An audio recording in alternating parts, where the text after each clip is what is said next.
Un exponente entero positivo representa las veces que un número se multiplica consigo mismo. El significado de un exponente negativo, cero o fraccionario ya no es intuitivo, se requieren definiciones adicionales. Los exponentes o potencias aparecen en muchas fórmulas y aplicaciones, y por eso la exponenciación es una operación importante que tiene sus propias leyes. No son las leyes de la suma o multiplicación con números reales.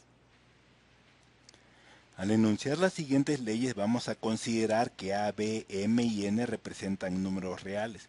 Las leyes son válidas siempre que cada expresión involucrada represente un número real, es decir, que no se produzca una división entre cero ni radicales pares de números negativos, porque estos no son reales.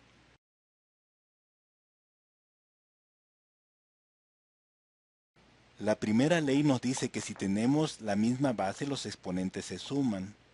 El primer ejemplo es una justificación de esta ley. Pero esta ley es válida para exponentes fraccionarios o incluso para exponentes negativos. Si tenemos un cociente, los exponentes se restan, pasando al numerador o pasando al denominador, según convenga. A a la 5 entre a a la 2 resulta a a la 5 menos 2 igual a la 3. A a la 2 entre a a la 7 es 1 entre a a la 5. La ley es válida para cualquier número de factores en el numerador o en el denominador.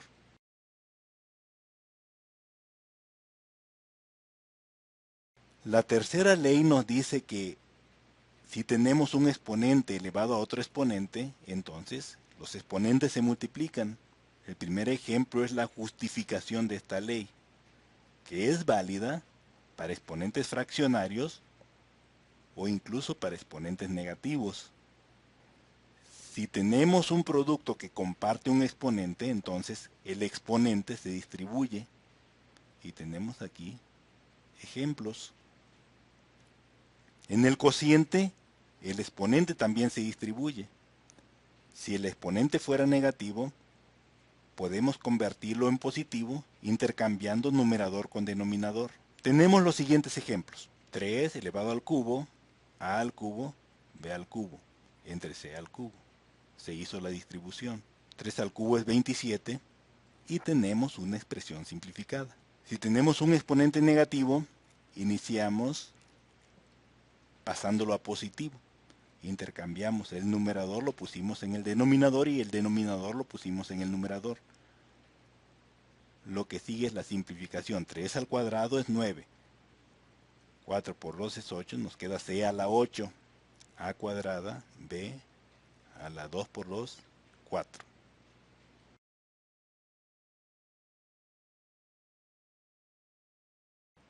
El símbolo de radical se usa solo para la raíz principal de un número. Por ejemplo, las raíces del número 4 son más menos 2, pero la raíz principal es más 2.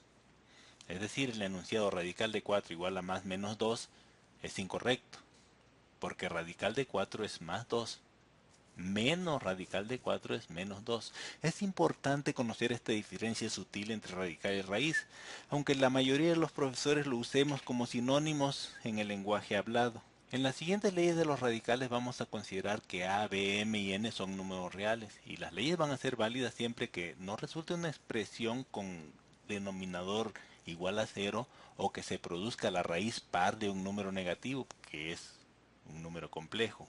La primera ley nos dice que el radical se distribuye en un producto. Tenemos aquí un ejemplo con números y con letras. Hacemos la distribución, son 3 factores en este caso.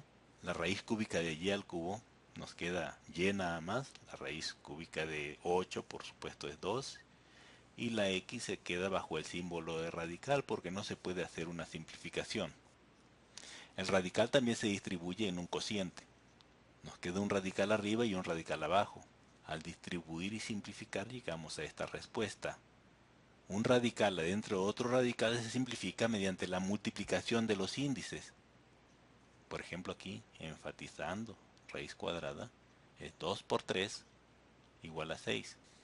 En términos más generales, un radical se puede escribir en la notación de exponente fraccionario. El índice del radical pasa a ser el denominador y la potencia del radicando pasa como numerador. Por ejemplo, raíz cuarta de a a la quinta es a elevado a la 5 cuartos.